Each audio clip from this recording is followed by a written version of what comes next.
Cô ta làm gì? Mình cho cái này nó màu ra này.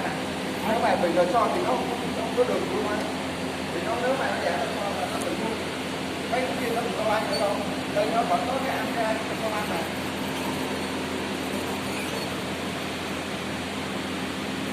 Ok, ok. Go, now. Now, okay. Bây giờ đi xương. Tôi biết đẩy, coi, kiểm tra, làm. Sợ mài gần những Mấy thằng đây nó thiết kế cái nhông ngược nó cạn quá. Xài lâu ngày nó mài mòn dễ vô. hả? Không, no, Mr. Bình không cần đâu. Cái nhông kia kìa, nhông trong bánh răng á, nó nằm lỡ dở rồi. Nè. Đó mới thấy đó. Đó cái nhông đó đó. Nhông đó nó bằng, nó phải móc cái đỉnh xuống xiên xuống chút mòn. Nhông sơn dĩa của mình.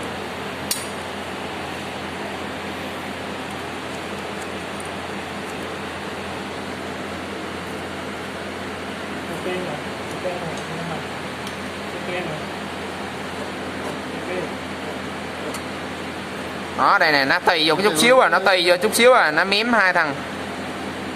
Đó nó tì chút xíu nó trượt qua. Hai thằng cái mặt nó trượt qua luôn. Quay lên. Commander đây. No. Đó nó trượt qua đó. Không phải. Nó thiết kế vậy đó.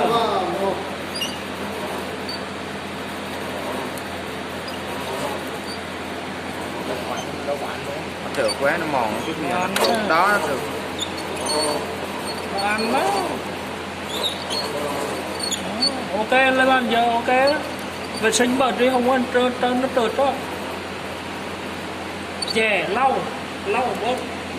Vệ sinh chạy một vòng. Lấy côn nữa không? Lấy côn nữa. Vệ sinh nó sạch quá. Của nó không đâu. Cái này là cái dơ nhợt đây là nó bị hư rồi mà. Có chi tiết mỡ của nó mà, mỡ bôi trơn của nó giống như nhông sơn. Bất chấp rồi mà. Cái này nó bị mà chưa chắc nó bị chỗ này nữa, còn một đống nhông dưới đây nữa. Một thằng tuôn này nó tuôn lên, nó bị sượng, nó bị khật ở dưới cái chỗ mà quay truyền động lên đây nè, chứ chưa chắc nó bị chỗ đây nữa nha. Còn nguyên một chấp một mớ nhông ở dưới nữa.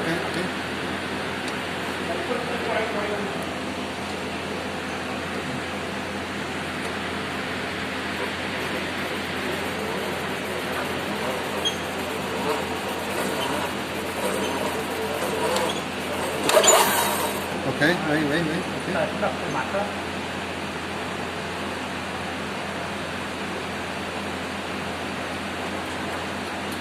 Không được. Cái này chỉ nếu mà làm gì chỉ tạm thời thôi chứ không có lâu dài được. Lâu dài là vẫn chưa tìm ra nguyên nhân nữa. Phải tìm khắc phục lâu dài. Cái vụ này ra ngoài luôn mình mới kiểm tra được. Tháo hết, lấy bút xóa mình đánh dấu con nào quay phim lại.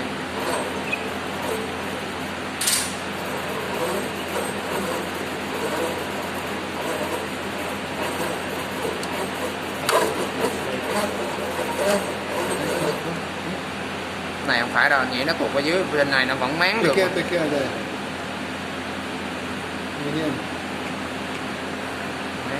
Búa đây mình dễ rồi. Anh Văn, có thời gian nữa đem ra ngoài.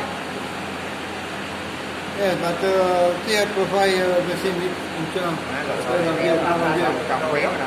Okay. Thời gian cái gì mình đánh dấu chứ. Okay. Hai thằng này hành trình ngược. Mở cái cục này Bên ra trong ngoài. giải tỏa thì thằng đây ném lại, mà bên trong ném lại thì thằng đây giải tỏa. Hai thằng này hành trình nhau, thằng cắt, thằng mở.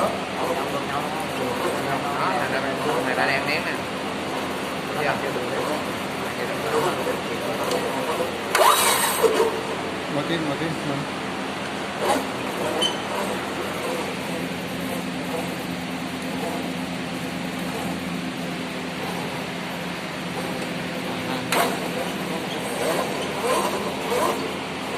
Tembak lagi.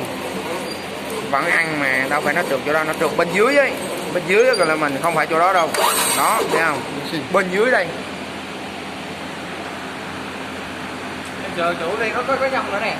Đúng rồi, nó bị trượt một cái gọi là cái khất gì dưới á, chứ không